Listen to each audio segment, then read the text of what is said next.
one of the best known, most distinguished writers, directors of your generation. Thank you. But tell me, well, that's not something I give you. That's something you earned. I'm looking for a word. How would you describe yourself? Idiosyncratic? Idiosyncratic, autodidactic, probably self-taught to some degree. I never studied that much. I never was an English major or a history major. Or a philosophy major. I did go work my way through experience and trying to learn as I went. I wasn't the brightest in the class. And I think, you know, at first I was trying to just happy to get in the business, happy to have some success, happy to have some money, and basically start a life.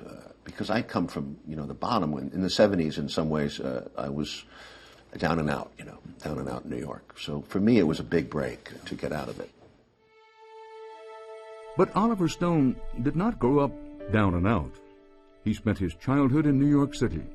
His father was a stockbroker. His family sent him to a prestigious private school in Manhattan and later to a Tony boarding school in Pennsylvania. You mentioned earlier that you had gone to boarding school and then to college. Yeah. But your father returned from World War II and began a career, or perhaps resumed a career, in finance. Right. And he became, shall we say, wealthy by anybody's standards? By normal standards, yes. He was a stockbroker before the war. He resumed his career. Strongly anti-Roosevelt, strongly anti-New Deal, very much pro-Eisenhower. Rockwood Republican, would you say? Very Republican. And that's the way I was. And I was very conservative.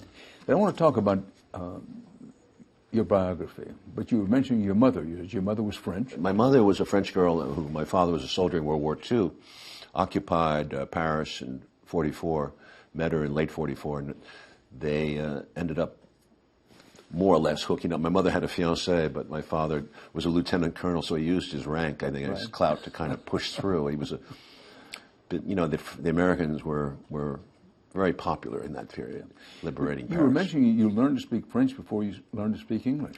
Yes. And I spent a lot of time in France in the summers because there was no school back then, so I would go out.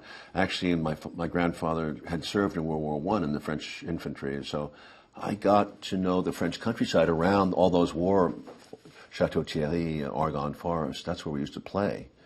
We had bike rides, but we'd find grenades, barbed wire, old German helmets and uniforms. It was quite, you know, World War I is littered with monuments to the dead. I mean, they lost close to 2 million people.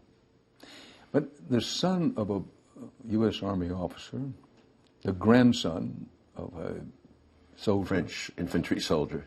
Is this one of the reasons you wanted to go to Vietnam? Yes, partly. I grew Growing up in that environment, hearing those stories? Yeah.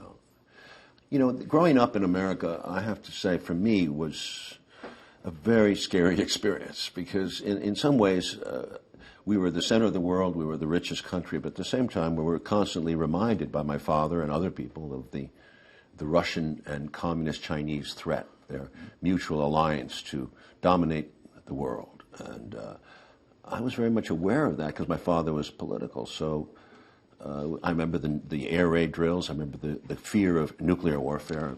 I remember vividly the Berlin crisis, the Cuba crisis, and all this marked me. And by the time I got out of boarding school and went to college, I felt an obligation to take part.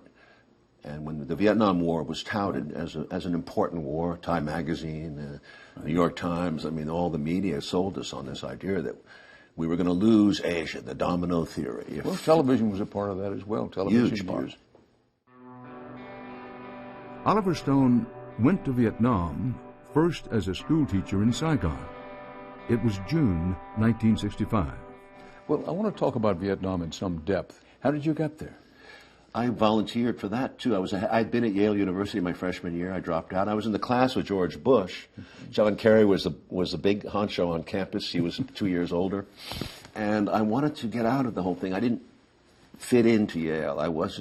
I felt there was a privileged kind of an aura about it. There was an elitism, the Bush crowd. Not many people from Yale went to the Vietnam War. No, I didn't belong at Yale at that point. I didn't know what I wanted. I knew what I didn't want. And I just didn't fit in, you know. And I left, and I decided I wanted to see the world like Joseph Conrad, like Hemingway, like Jack London, one of these characters I'd read about, and I wanted to see what was going on. So going to Asia seemed the right thing to do.